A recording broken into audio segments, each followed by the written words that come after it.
Welcome, everyone. My name is Randy Howell, and I'm with My Trader's State of Mind, and we are here to have a good time today. Ultimately, a number of months ago, I started noticing about how many traders talked to me, and they kept talking about they were almost there, they were almost there. And what I realized is when I asked them about their trading account, the growth of their equity, and all that kind of good stuff, is they weren't almost there. They were still trapped.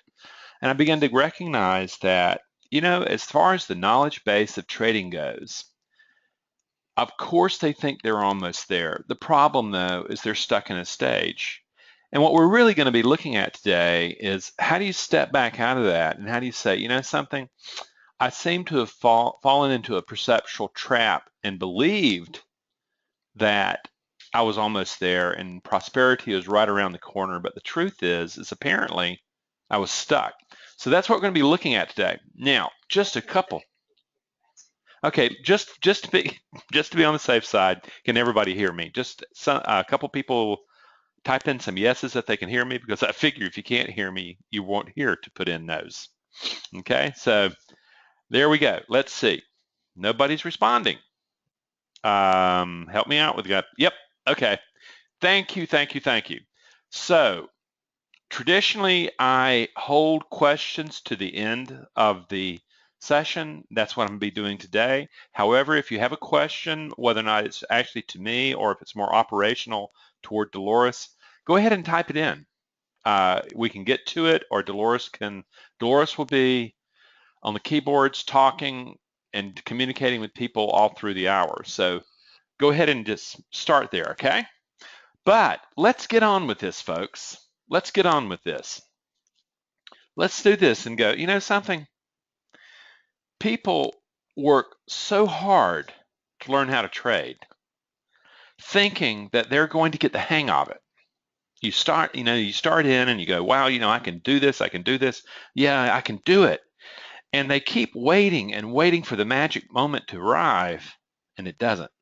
But there's always a hitch, there's always an excuse, there's always an explanation about how you can almost get there. The question here is how long do you have to stay there?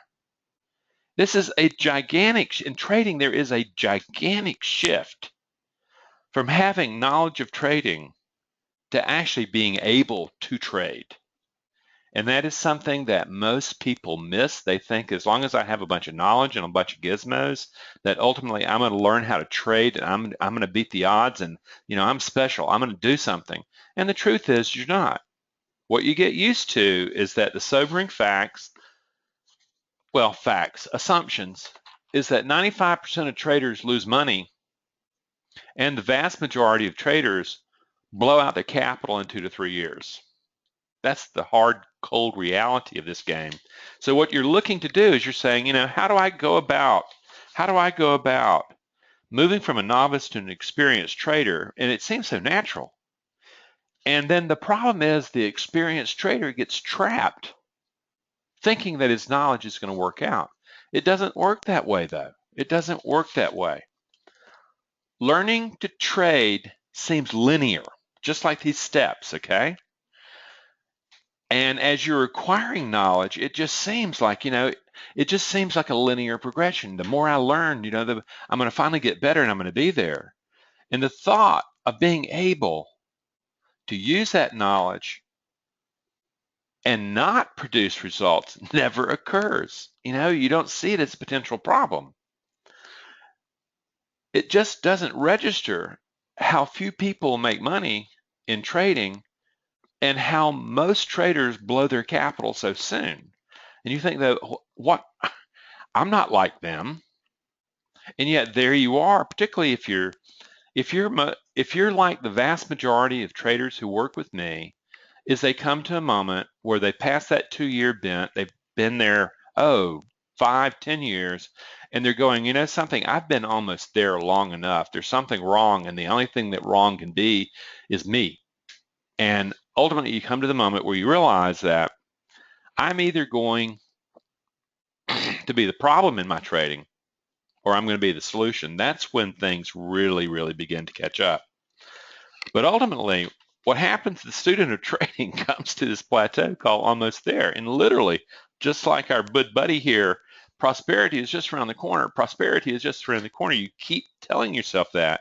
And traders assume that they're simply going to pass through this prosperity hold and they get to the other side where everything's good.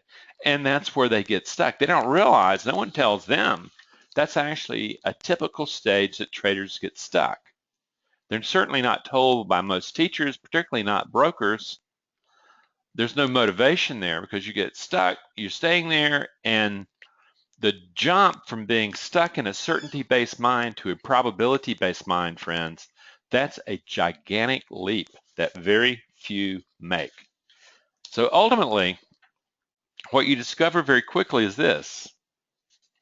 Everything in them leads them to believe that they should have it together, yet they're stuck in this box, like this guy in this photograph here, and yet something is missing. They can look around, they can see it, they hear about other people making good and stuff like that. They also know that most of them are lying. If you have ever been in a trade room and you're listening to all these guys talking about how they're hitting home runs and how they're making money and stuff like that, understand this. 90 to 95% of traders are losing money and blowing their capital in 2 to 3 years. What you're listening to is bravado and looking good. You're not really seeing being good. Big difference. So you know that something's missing and you're going, okay, I know how to trade technically. It's this very gap between the knowledge and performance that should be telling you that there's something wrong. You know that there's a gap there, and then what you're saying is, you talk to other people, other trainers, and they say, yeah, I can help you, I can help you. You go there, you get more, and you find out the gap's still there. You get all excited and say, something, I figured it out, and there it is again. And there it is again. And you start realizing, wow, there's a big gap. And friends, I want to tell you something. There's a good reason there's a gap there. But what happens is, it's there because your trading account isn't happy. You keep looking, you keep looking, you keep looking for an outside source of the problem. Finally, by process of elimination, you finally wake up and you realize that, you're the one keeping yourself stuck at this current level of performance. Friends, that's a big, huge day. And that's a time when something really can happen. You've realized that it's not out there that's the problem. It's not all the stuff you have. It's not all the teachers. It's not running around looking for the Holy Grail. Because you start recognizing that you yourself are the Holy Grail. But even here, there's a very big piece of confusion. Because most people have been taught, if I work hard and I have a positive energy, I am just going to throw myself into this and I'm going to will it to win. I'm going to make it. But the truth is, you try that and you try that, you try that, you don't get it. You work really hard and you have a positive mental attitude. And in theory, this should be working. You've got all the visualizations, you've got all the affirmations, you've got all the tapping, you've got all that stuff going, and you're looking for the cure. Okay? You'd love for that cure not to have to be required to change fundamentally. And so you don't want to see it. It doesn't make sense. By all accounts of all the success theories that you've ever read about and been participated in, you know that the hard work and just literally the positive attitude and thinking right should be producing it. Yet the trading gods just don't seem to care what you project onto them. Ultimately, what you discover is the problem is the very mind that you're bringing to the management of probability. It's actually really tough when a fictional character has to tell you the truth. Here's Jack Sparrow. The problem is not the problem. The problem is your attitude about the problem. Do you understand? And the truth is, most traders don't. They don't understand is the very mind that you're bringing to the problem is in fact the problem. Okay? It's not that it's a bad mind. It may have been very good in business and corporate and athletics or whatever you were doing before trading. It's just that in trading, where there is no certainty, where there is only probability, and your feeble attempts to control outcome mean nothing to the trading gods, that you discover, I've been bringing a certainty-based mind to manage a world governed by uncertainty. Friends, that's why you lose. That's why you stay stuck. You're trying to use Newtonian physics, major particle physics, on quantum mechanics, small particle physics. Completely different set of rules. And until you get that, until you make the leap and change, you can't see the world in possibility and probability. You see the world through a sense of wanting to control outcome and certainty. Okay? So here's the sticking point. Ultimately, this is the classic huge gap between success and failure in trading, is that the mindset that the amateur brings to trading is based on certainty and control. Okay? Think about I was talking to a trader trainer the other day, and he says, yeah, Randy, I get these people coming in all the time, and what they want is they want a 90% success rate.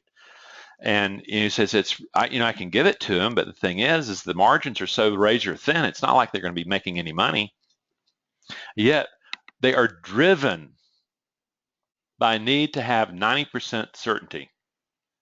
When in fact, if you're at 50%, you're pretty good. I know people who make good money in trading, winning 40% of their trades. So they're losing the majority of the time. It's kind of like baseball hitters, man. If you're getting on base by base hits 4 out of 10 times, you're gold. If you're getting hits 3 times out of 10, you're Hall of Fame. And if you look at it from one end, you go, well, that's not high probability. Well, it's probability. That's the point. And what happens is that probability is enough to win baseball games. Same thing here is with a probability mindset and knowledge of trading, you can win ball games. You can win consistently profits out of the markets, okay? So here you are. You know where it is. You know it's the mindset now between certainty and control and mastery of the mind that you bring to probability. That's the big deal, is that the truth is until you develop the mind that can engage uncertainty, you are not a trader.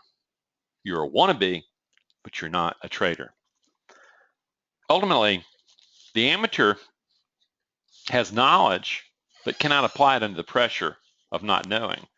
Ultimately, for him, the brain is a certainty-seeking machine, which has been good for survival, okay? It's been very good. We're a very dominant species on the earth.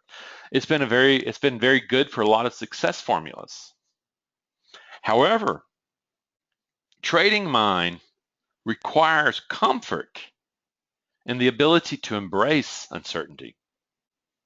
Instead of running from the question mark, instead of running from the unknown, you turn toward it. So literally, and this is the big thing that nobody tells anybody as they come into trading, is that you're asking the brain to do something that it was designed to avoid at all costs. And now, God knows how much money you're into this thing. God knows how much time you've got into it. You need to make it work or you need to get out. And you need to decide, you know something? If what Randy is saying is really true, and what I do is I say, look, don't believe me. Believe your trading account. Ask your trading account, is the current mindset that I'm bringing to the management of uncertainty working to produce consistently profitable trading? And go from there. So then you go, okay, what do I need to do? Ultimately, understand this. There's a concept called perceptual certainty. The brain chooses perceptual certainty, knowing of certainty, And it will believe that even though there are no facts to support it. And it's really the self-preservation drive of the emotional brain. It wants certainty. Even if that's wrong, it wants that because in the short term, it's better. And the truth is the brain will lie to itself just to feel certain. Okay? So you get it that the short-term feeling of certainty is far more important to the emotional brain than the long-term results of dealing with probability. And this, friends, again, this is not psychological. It will become psychological, but it's inherently biological evolution. Okay? And this is what you have to trip up, because ultimately what you discover is this, is that your brain and your mind would much prefer a reassuring lie. There's no such thing as climate change, okay, to an inconvenient truth. We believe the lie rather than change for the truth. And you can get away with it in the world that we live in. Time's so darn slow, but you can't get away with it if you're in trading, particularly intraday, okay? It comes back and slaps you up really so fast that you begin to really see the cause and the effect, that staying in the deception of control, the deception of certainty, that there's certainty out there, rather than saying, I need to build a mind that engages uncertainty and manages it rather than hides from it. That's the big deal. The problem is when you decide to do that, it's going to fight you. The survival brain interprets the unknown as a threat to its existence. Just like this shark, it triggers primordial sense of fear and avoidance. And this is never going to change. The point is you have to become intentional in working with this bias of the emotional brain and your body. It's not wrong. Understand, it allowed us to become the dominant species that we are. At the same time, it's enormously limiting in the world when you move from short-term survival to a world of long-term probability, because that's ultimately what a trader is. He's working with long-term probability. No trade matters in just one, but the thing is, it's a statistical analysis of it, and you have to be able to say this is all probability, not talking the talk. Everybody talks about, everyone's read Mark Douglas and knows that. The point is can you apply that? You have to train the brain to do that. And ultimately, while your left brain tries to rationally approach uncertainty, something's got to give, okay? And what happens is it's your wits that give long before the survival brain. The key is to understand this, is trading truly presents the very antithesis of what your brain was designed to do. You're only a few evolutionary years away from your ancestors that lived in caves and lived on the savannas in Africa and were hunted with saber-toothed cats. I mean, understand, saber-toothed cats were with us 12,000 years ago. That's not much change from the genetic lottery. So what you have here is you have the brain's short-term survival goals and for the need for long-term focus on probability. That's ultimately where we're going here. And it is not easy. It is not easy, and you have to learn to kind of control, work with that hominoid that lives in your brain. You may be sitting there, a really modern human. You may be sitting there at your computer thinking all these abstract thoughts, but ultimately a hominoid that existed on the African savannas, and even Homo sapiens erectus, who have to deal with the big cats and bears, that ancestral history still lives in you, and every time you expose it to uncertainty, that's what's triggered. You're still carrying it with you. A brain whose mission was to seek certainty of survival in an uncertain world. And it's not going to go away. That's why you have to really train yourself. It's not going to happen just because you say, I've read a book.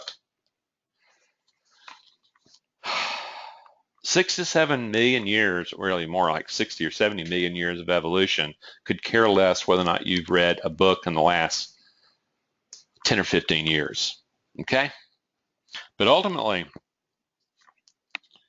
what you're looking at, you went one fast. What you're really looking at is this, is that what you're looking at in this picture, this diagram, this is what really happens on a brain on uncertainty. What happens is the amygdala and the hippocampus evaluate, make an appraisal of the situation. It's a life and death situation to it, and it bypasses higher order thinking, or just simply cuts higher order thinking out of the deal completely. And all of a sudden, this guy who thought he was being rational has a rhinoceros just pulling him one way and the other. Okay? This is what happens every time when the logical left brain is being hijacked by the primitive survival drives of the emotional brain. Okay? Happens every day. And until you solve this problem, okay, you are going to start developing psychological manifestations of this biological drive. And we call those different things, but I want you to understand this is all rooted in the brain's mandate to produce certainty, control of outcome, and a feeling of knowing whether or not you really know or not. And suddenly when those are taken away from you, and trading will definitely take them away from you. Definitely.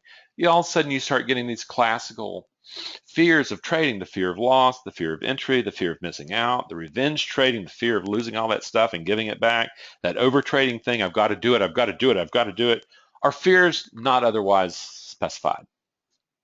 The whole gamut.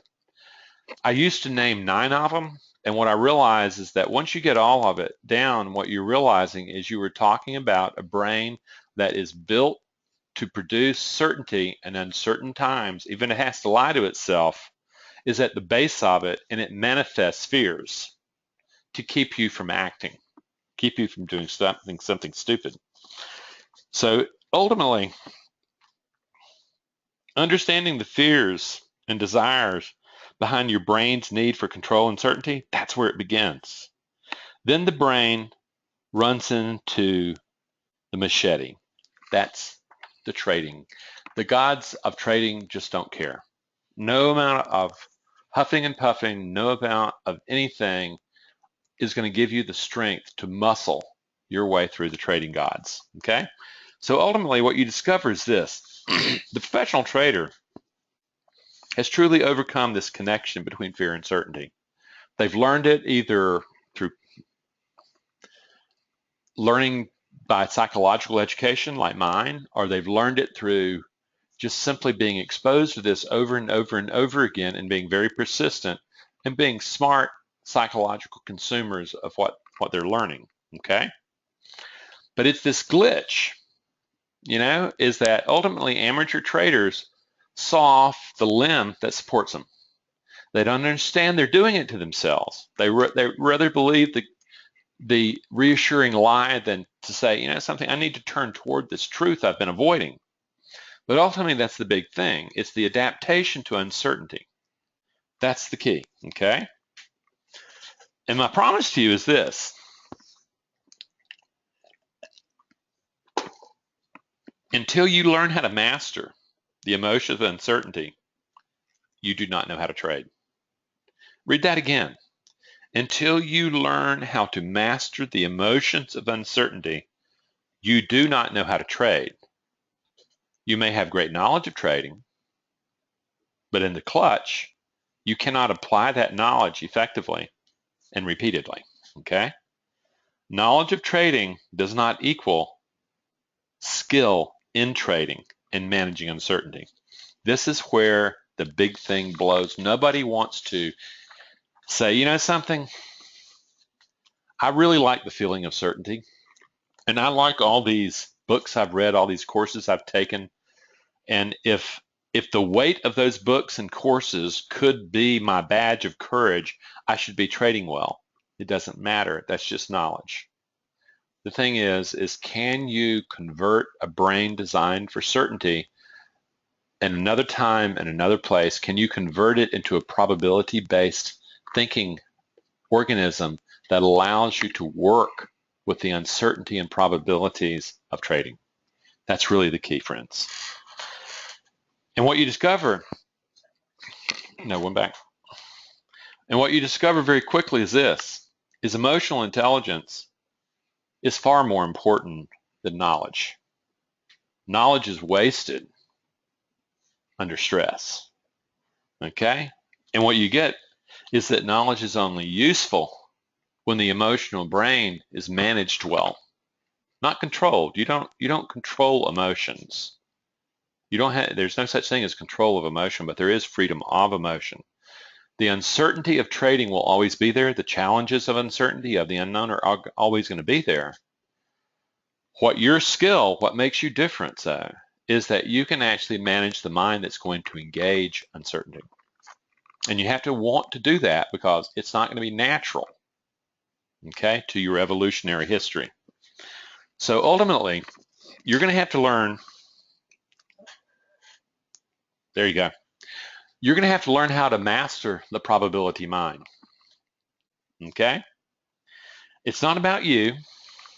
It's not about your worth. It's not about your virility. It's not about your testosterone. It's not about your mattering. It is about managing yourself while exposed to uncertainty, about recognizing that you really don't know if you're going to be right or wrong. The truth is in trading, you can do everything right and still be wrong. You know, you can do everything wrong and still be right. You can make up all sorts of explanations of how the fish got away. But the truth is that when you walk in, what you look at is you look at a higher probability of winning than losing.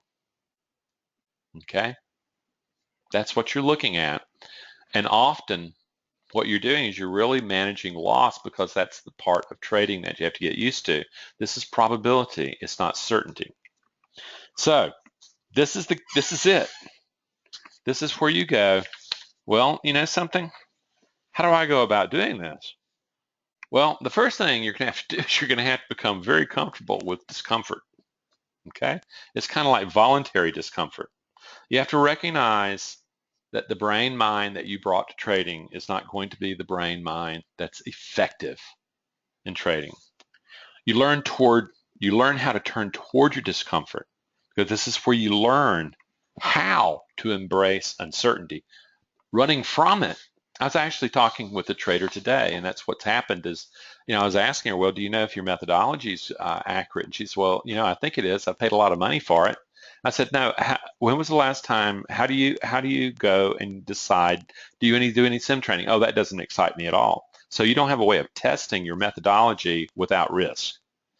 And what you discover is she's scared to, in her live trading, she takes a lot of notes, but what she doesn't do is she doesn't go back and study her losses. Okay? And what you're getting is that it's studying your mistakes, your breakdowns. That's where your trading account's trying to help you, friends. And to do that, though, the very first thing is you're going to have to get used to voluntary discomfort. That's where emotional intelligence becomes really, really important.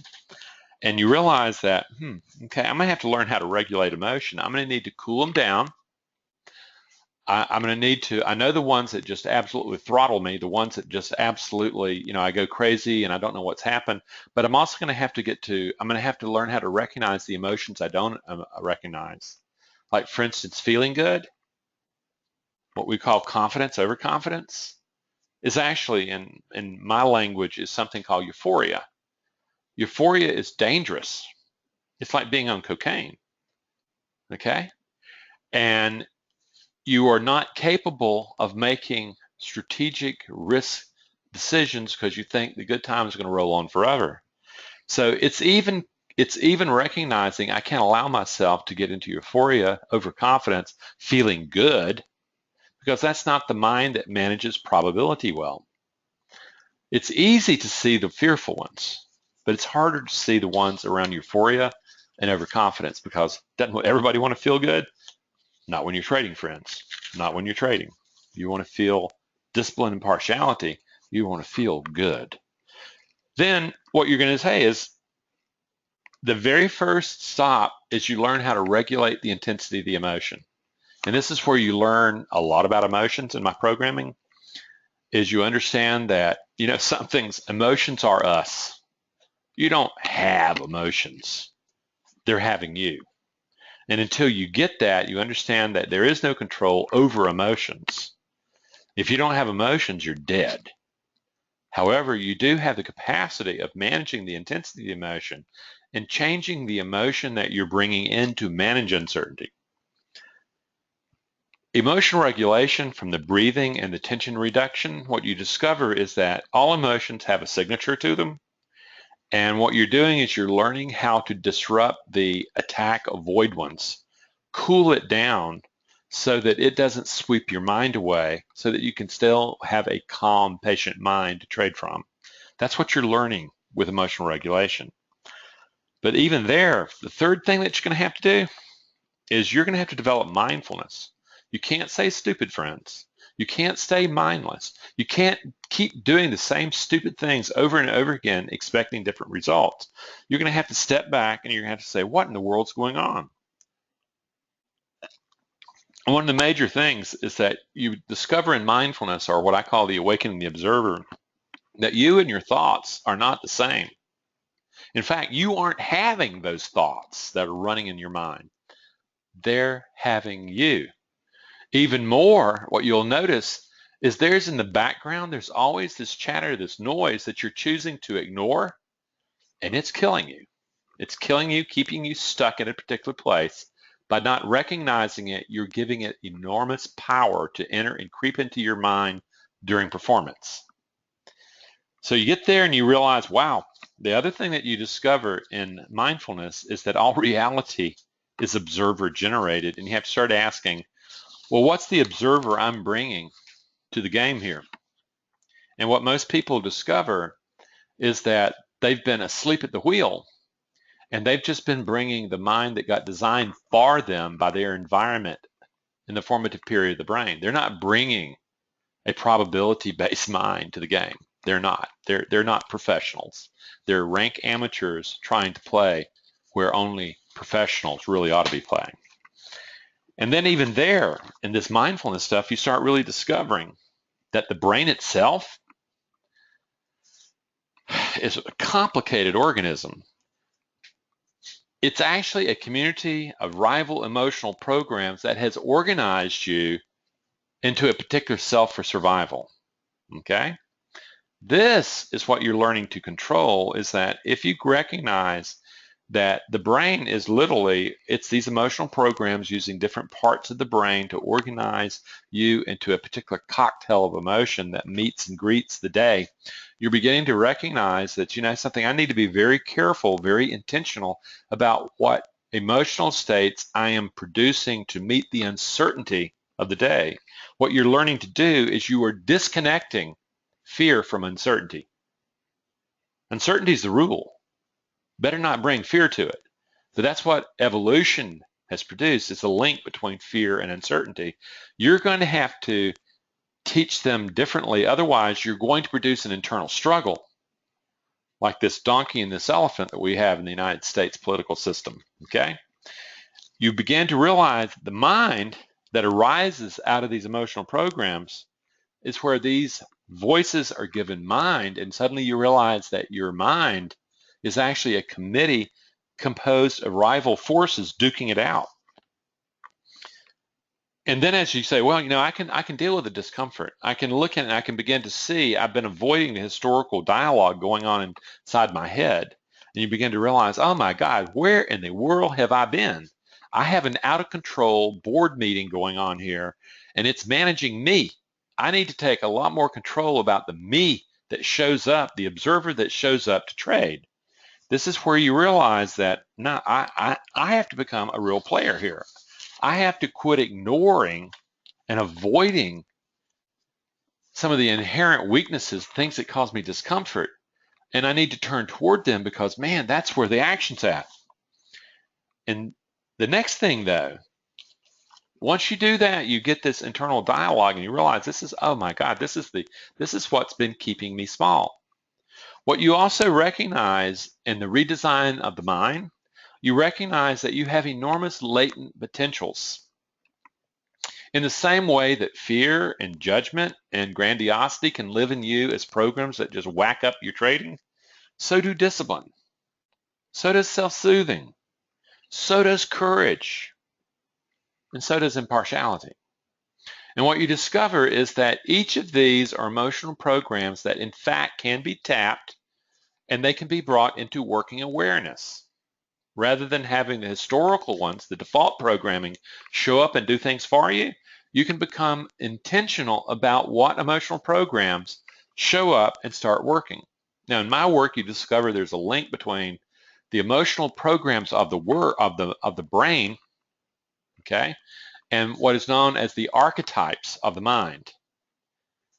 Archetypes simply are representations, symbols that represent the emotional programs of discipline, of courage, of self-soothing, and impartiality. So suddenly you discover that not only is there an inner critic who is going to criticize you and judge you, and the fear of an orphan living within you that really needs to be nurtured, really needs to be mentored. Besides those, there is also a ruler within you. Imagine what the world would be like without Winston Churchill. Okay? Imagine. He was the glue, the bulldog that held free world together. Without him, we're speaking German. Okay? And the Germans are no longer these great people that are allies of ours now. You also need the courage of a warrior. And I want to tell you, friends, courage is not the absence of fear. Courage is acting in the presence of fear. Okay? Valor, by the way, is being fearless. A completely different emotional state, and I don't recommend it for trading. Okay? The key is you're recognizing is that, wow, these programs and their symbols exist in my brain, in my mind, yes, and you can conjure them up. You can also soothe the fear of the orphan rather than beat it up and cause it to hide deeper inside you, harder and harder and harder to get things right in trading. When you do that, you cool things down, what you discover is there is an impartiality. There is this clear thinking that can take over called sage, and that's who you want doing your trading. You begin to see this link between the emotional programs and the symbols that create the committee in the mind.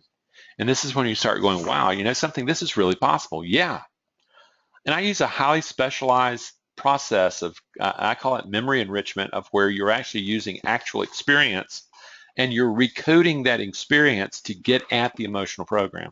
Powerful stuff. So you get that, and this is possible in my group courses and in my individual work. This is stuff that everybody's doing. This is nothing special, but you do have to work at it, okay? To change the brain, to change the mind requires work, okay? Now, but then what you discover is this, is that the challenges of uncertainty are always going to always be there. When you take a look at this boat, don't you know that these fellows realize that this is a challenging situation? But what you're looking at is people with great knowledge, and they have organized their mind as a team that work together, that engages that uncertainty. And all of a sudden you begin to realize how powerful the Latin saying is the future favors the brave. Okay? You begin to realize that you're not embracing the future uncertainty from a position of fear. You're embracing it and trading from a position of discipline and impartiality. This is the mind that manages uncertainty. It's the one that embraces uncertainty. It's the one that doesn't, it looks to how well am I performing this execution rather than saying, oh shit, did I win or lose? Completely different animals. So now you're going, okay. And what you really begin to recognize is that uncertainty, as you go through this training, is no longer engaged with a collective mind rooted in fear. That's default programming, and it was a useful programming for much of our ancestral life. But in trading, it's the kiss of death. And suddenly, just like this quote, fall in love with uncertainty, and she will never cause you harm. Resist her, and you will be tossed and turned and her waters, and you will no longer breathe. Ask any surfer that, okay? So what you're doing is now you're beginning to recognize is that no, you can't control destiny. No, you can't control outcome. But what you can control is the mind you're bringing to engage that uncertainty, that challenge. That's what's needed in trading, friends. And ultimately, this is all about changing the observer, okay? Most people don't even know there's an observer. When I first start working with them, it's like, what? And all of a sudden they start recognizing, oh my God, there is an awareness outside of my thoughts. There is the ability of being able to observe the markets rather than from a certainty-based program to a probability-based program. This is the difference maker, friends. It's training the observer to recalibrate what it's going to see as the emotional programs, what it wants to pull forward into the mind to work. You bring them into working awareness. This is the difference between an amateur's mindset and a professional trader's mindset. This is the thing, is that they realize that this can be done. And it's going to require, to get to successful trading, you're going to have to face the fears of uncertainty, convert those fears into concerns, and then recognize that this is all about the management of uncertainty. There was nothing ever certain. And you engage it and you embrace it. And ultimately, this is where most people are when I first meet them. They have the knowledge, okay? The key is, how do you learn to apply what you know under game conditions? Okay? And what you're looking at is an image of the American cougar. It's a very interesting lion, is that it's very different hunter. He's not a stalking hunter. What he does is he climbs trees, he gets on a rock ledge, and he knows where the white-tailed deer comes. He knows the white-tailed tells all those patterns that you see. You see the setup. He sees the setup, and he waits very patiently. And if you were to look at him, you would be thinking that he must be asleep. He's not working. He's working very diligently. He's an apex predator, one of the best in the world. It's just the work of trading is not about busyness. The work of trading is about patience. And when that moment comes, seizing it. That's the task of a trader. To find the cougar within you and let it hunt. Or as another guy in Australia says, the crocodile. They're also stealth and ambush predators. It's the same thing though, okay? This is how you get to accept the risk and take action, and the truth is you don't. That's all it is. It's like, do I execute well? And by the way, when the cougar misses a hunt, misses a kill, it just simply goes on to next. It doesn't chase, it doesn't do anything. It just minimizes the loss and it moves on because it knows that it's a probability game. Same thing in trading. So how do you apply this, man? How do you produce this change? Well, when you go to my website, there's some free stuff. Get that free book. Start looking around and read all the articles. Watch the video. You can spend hours reading the articles and watching the videos. I know people who it's just crazy to me, but it's a good part of the education. You start there, and then you start working up the ladder, the chain. And you realize, okay, there's the book, there's a workbook that goes with it, there's guided meditations that go with it, there's all sorts of things, but ultimately it comes down to two basic options when you're ready to really change. And that's the group course and the individual course. Now we have a group course starting in March, and basically what it does is it teaches all the skills that I just talked about, but real experientially teaching, not textbook teaching. And it's 2 months long. We meet 5 times as a group. We talk, you ask questions, we work, we send homework, you go to a virtual classroom. All the MP3s, all the MP4s, all the stuff you need is in that classroom, and you learn. Hmm? Yeah, it's 10 weeks long. And ultimately, what happens is I created that course when a number of trader trainers came to me and says, Randy, we need to have a course that allows me to take in these people that can't afford the individual course. Can you do something? And this is the course that I did. It is an enormously successful course. It starts in March, and if you're thinking about it, I would encourage you to sign up early, because we have about a third of the people who do our group courses that sign up early, and they get a month or 2 month head start before the course starts. And believe me, those are the guys who are achieving. The second one is the individual course. And fundamentally, the major difference between the group course and the individual course is that you end up with 10 sessions personally with me on Skype over a period of 3 to 4 months. It is also more comprehensive. There's more to it, and it's also highly more personalized. Is that you really get down to where the demons are. It really gets down to where the fears are, and we work together in a mentoring relationship to overcome those, to build the mind of uncertainty. That's the big thing. And it's something where, if you want real change to happen, having a mentor, an individual mentor, is one excellent way of doing it. Yeah, and the individual course, literally, it can start at almost any time. It just, when we see a transaction occur, the downloads, and also you get all the materials too, and it's a gigantic graduate level course. You get the materials, and there you go. Now, and if you're really interested in this, you can also get a free consult with me. My preference is that you be really interested. I don't really take kindly to people just, hey, I'd like to talk to Randy Howell.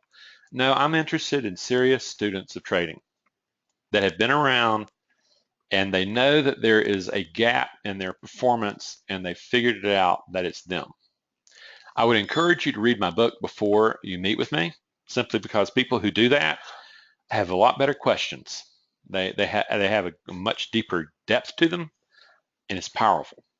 So, friends, it really is a big deal that you can do this. If you have questions, type them in right now, and we have a few minutes. I'll be happy to answer a few questions.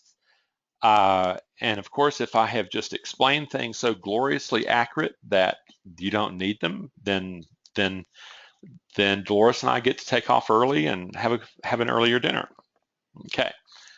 What I will say though is I want you to recognize from the beginning is that this is not the change in the shift in the mind to move from certainty-based thinking to probability-based thinking does not happen naturally. If it did, the numbers of 90% not making money and 2 to 3 years of blowing all your capital up would not be there. Here's a comment. Here's from Ned. The cougar is the only great cat that cannot roar, hence the BYU mascot. There you go. I didn't know that it couldn't roar. But I'll tell you one thing, it's really interesting, is I used to track cougars when I was in my 30s. And interesting is all the time that I tracked them, and I tracked them for fun. I wasn't trying to hunt. I just was fascinated by the creatures. My buddy and I discovered numerous kill sites, and what was always really spooky for us is the area that we would go into snowed a lot, so we would be having boot prints going into this logging road, and it was very common for us to be coming out, and this is like 3 o'clock in the morning. We would be coming out, and you would see cougar prints inside our boot prints. The cat was that quiet, that curious, that close, that we never knew it was there. Really interesting animal. We have some questions. First, is the ebook and the free book the same? Your book and the okay. No, the free book is a compilation of about 5 or 6 articles that basically are ones that are no longer being circulated, and so they're new, they're fresh, and they've been chosen to get at the basics of the psychology of trading. My ebook, there's also a large compilation of articles that's for sale as an ebook. But my ebook, Mindful Trading, no, it's not free, and it is. I would. There's a printed book and there's also the ebook. What I find that happens with most people, they buy the ebook, they will print it out on 8.5 by 11 paper, and what they will do is they will read that thing from cover to cover. They will highlight it. They will make notes all over it. And I used to have a film on my website of a person that says, Randy, I just wanted to show you a film of what your book has become. And what he did is, it's this, it's just incredibly marked up book with all sorts of different highlighters, different pens, different stuff like that. But I recommend people read the book 2 times back to back. Okay, Randy says something in the latest post on YouTube dealing with uncertainty about traders who are on the autism spectrum have an easier time dealing with uncertainty. Why is this? It's simple, is that they don't have the same emotional wiring as typical populations, okay? And as long as you're in the high functioning area, it can be very, very helpful. The movie that's out right now, what's about the shorting the market? Big Short. The Big Short, that movie, the guy who did that, if you've read the book, you discover that he actually is he's autistic too. The key though is he was not nearly as swayed by the emotional currents as say a typical person. Okay. And what you'll discover when you start getting around a lot of really great traders, what you'll discover is that, yeah, they're really great traders and all they ever want to talk about is trading. They don't want to talk about anything else in their lives. And you discover most of them have a really rough time with relationships, okay? So you see that it helps, and I'm not plugging that everybody should become an Asperger's syndrome human being, okay? I'm not doing that. I'm just saying that the wiring of emotion is so different that it can help them with managing emotion, which is really, when it comes down to the higher levels of trading, that's really what trading is all about. Everybody's got knowledge. Everybody. The real key is, can you apply that knowledge under pressure? And personally, I know plenty of people who learn how to apply that knowledge under pressure with kind of training that I give, where you have emotional regulation, you have mindfulness, and you are really intentional about the mind that you're bringing into the management of uncertainty. A lot of members that will send an email with a recording link. Oh, we're also going to be sending you an email with a recording link, and it's going to be posted on our it'll be posted on our homepage, on our website. And obviously it has to render, and I have to get it out there. Okay. Another question. I have read your book and many articles. Hold on a second. I have read your book and many articles and see the need in my own trading. Could the workbook really do the trick? Money for group course? The group course is $11.95 or $239 5 times every 2 weeks. And I've done that to try to make the darn thing really accessible to almost anybody. It's a really good course. What I will say about this is, I'm gonna give you what I get in email feedback from people who buy books and the workbooks. Is I can't tell you how many times Dolores and I open our email and we have another person saying, I would really want to thank you for your book and your workbook. It has helped me turn the corner. Okay. Now I listen to that, and I'm actually fairly incredulous. I am a guy who believes that you really have to change neural biology to actually affect change. I'm not a guy who think that you can read a book and change. That's my own personal bias. It's not right or wrong. It's just a bias. And at the same time, I'm reading from heartfelt communication coming back to me that the book and the workbook together in particular have made a difference. And I also provide guided meditations on the website. They're retail oriented. They don't have the necessarily the kind of depth that my course guided meditations do. But a lot of people put those together and they write and say it has done wonders for me. Okay. But I personally would not put that on the same level as the group course or the individual stuff. I really wouldn't. If I was serious about trading and if I were going to make it a career, I would consider you need to read the book, okay, and all the videos, all that free stuff. But ultimately, you need to get yourself trained. You need to and you need to understand what on earth is actually happening to you when you're trading. That's what nobody's explaining, and it's what I explain. Okay, I've been working on the breath meditation, Qigong, Tai Chi for many years, practical work on stress and managing response to stress using those tools. I suspect the course has to do with using similar tools. What does the course have to do beyond that? A lot. First of all, what I've discovered is the stuff that you've talked about, I call it the yoga studio. People will do all these things, and as long as but you're not learning the skill in the environment you're going to be using it in. And when you're using my relaxation and stuff like that, the way I train emotional regulation, you are learning it in the environment that you're going to be using it in. Yeah, you do the training with the guided meditation, but it's very specific where you start using it during the stresses of trading. That's one of the things I say. I have plenty of people who have done years and years and years, all sorts of meditation, all sorts of stuff like that, and they still blow up trading. The truth is that the skill is only good if it is trained in the environment you're going to use it in. Keep it in the classroom otherwise. The courses, both the group and the individual, go far beyond that. That to me is a fundamental skill. The next fundamental skill is observation, and it's very similar to what is taught in Zen Buddhism, except that I also start the place where it departs and where I turn typical observation on its head is I am not interested in thoughts arising, having a life, and then disappearing.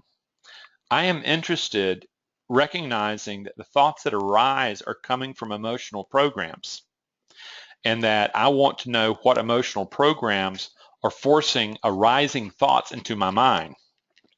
And what I'm doing is I'm teaching you how to detective back down to see what's firing and to be able to recalculate the calculus of what emotional programs are producing the thought content that you're observing. Okay, that's huge. Okay, that's huge.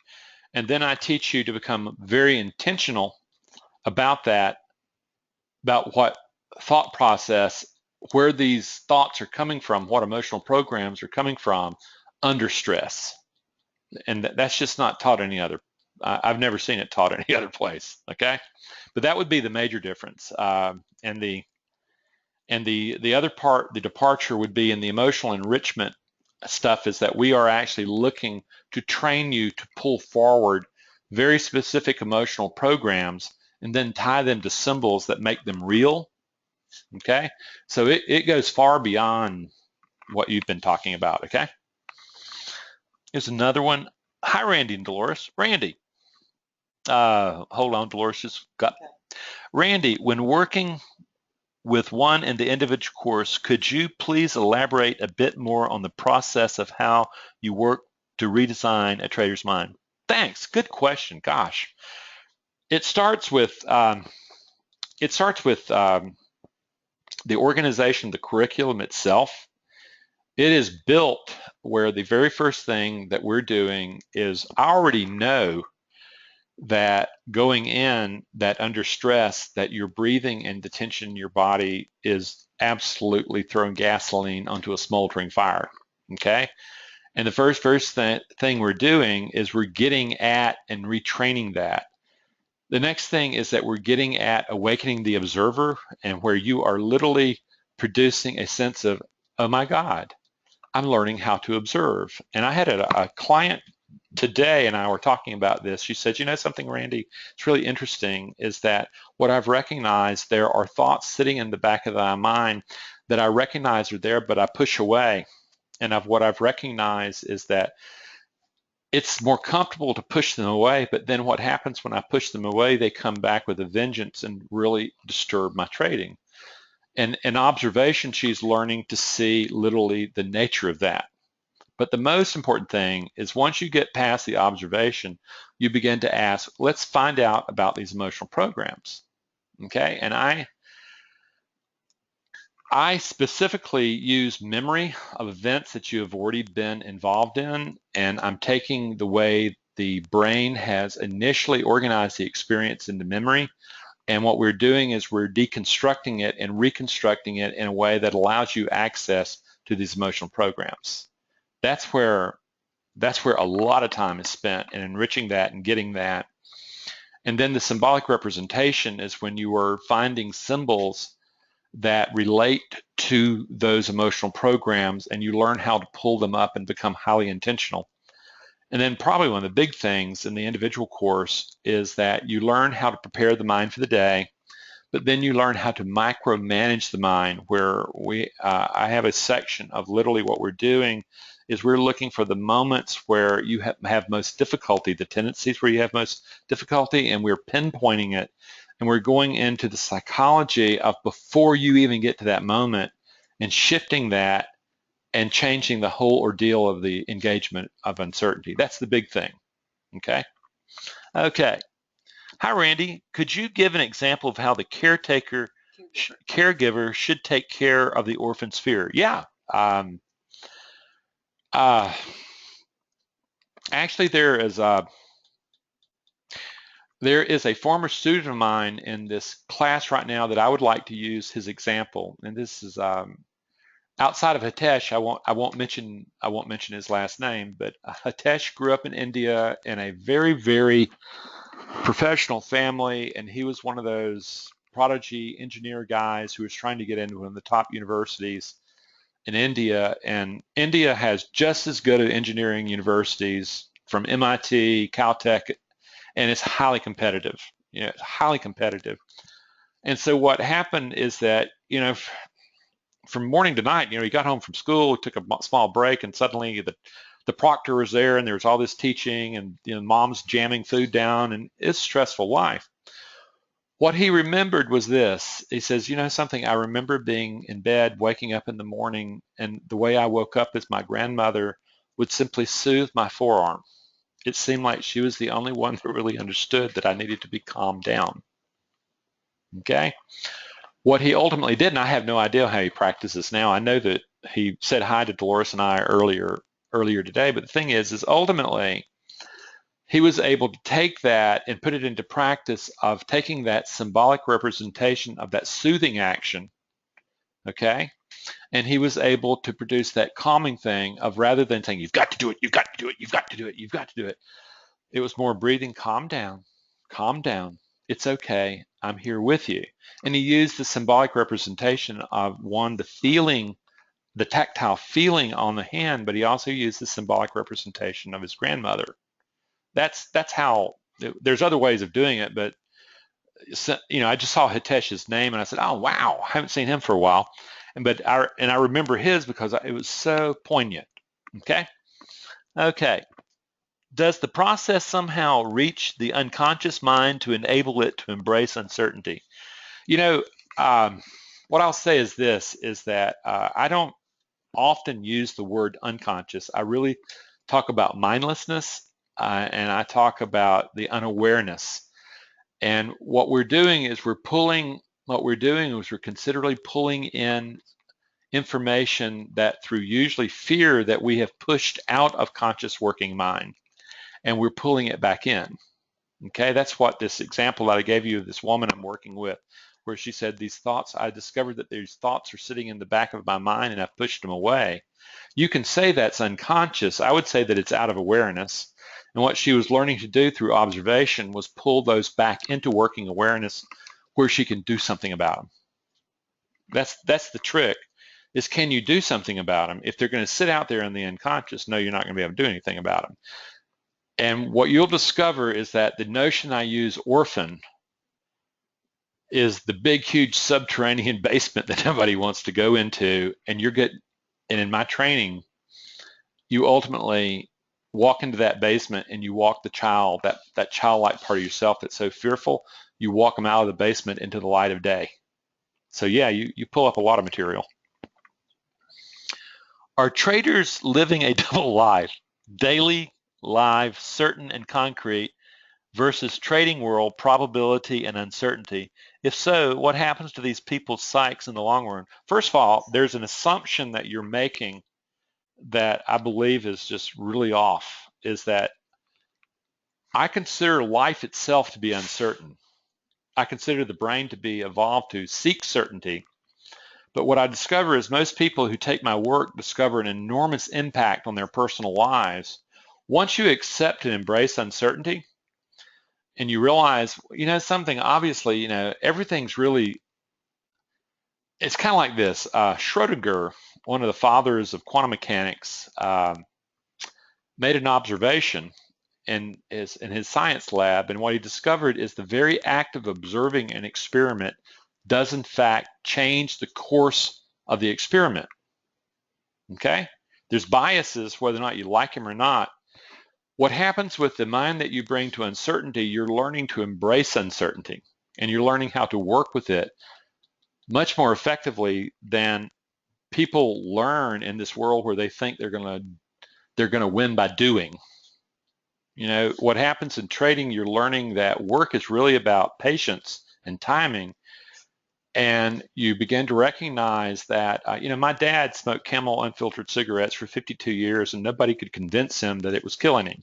He didn't see the death right there in front of his face until it was too late. In trading, you're forced to see the consequences of your actions almost immediately, like instant karma. So I would actually say that the kind of training that people go through my work actually give them a leg up on engaging life, much more effective. Okay, last one, folks. Are there any other activities we can engage in our daily activities other than trading that can help train the emotional brain to detach fear from uncertainty? Yeah, get in your car and drive into an urban area, okay? Anything that exposes you to challenges, okay? Anything, understand is that life is challenge. I actually have a saying that life is struggle, suffering is optional, and honor the struggle. The key is that there are always challenges going on. Jesus Christ once said, hey, you don't have to worry about the future. You have enough trouble today, okay? And it's the same kind of thought, is that, what you're doing is you're recognizing that uncertainty is going to manifest, challenges are going to manifest, and so no matter where you are, you can practice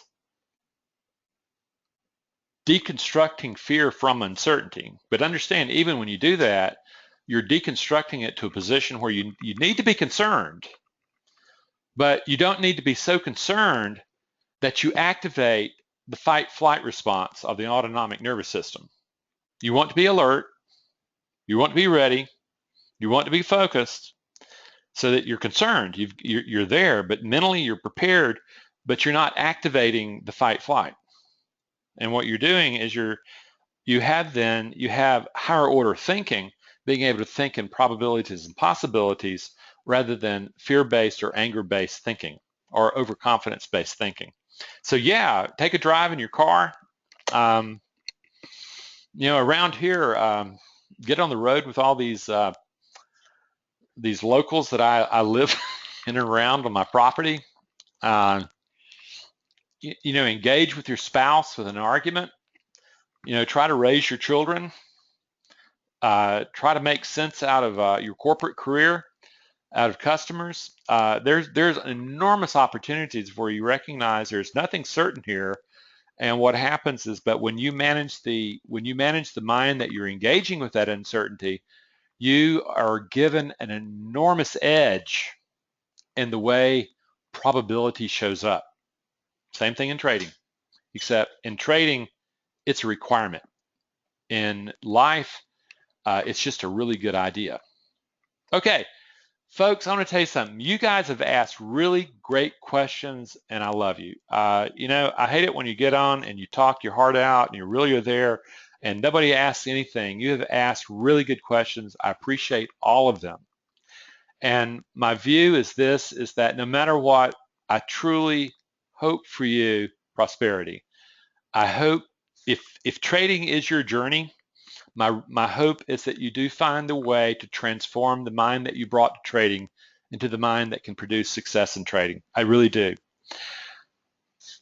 If it's not right, then my hope is you find that out earlier rather than later, and you have the capital to go out and do something else with your life.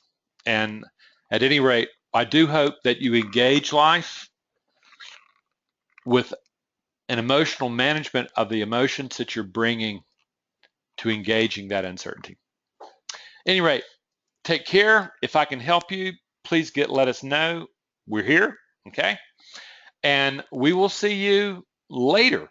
And meanwhile, bless you. Take care. Bye-bye.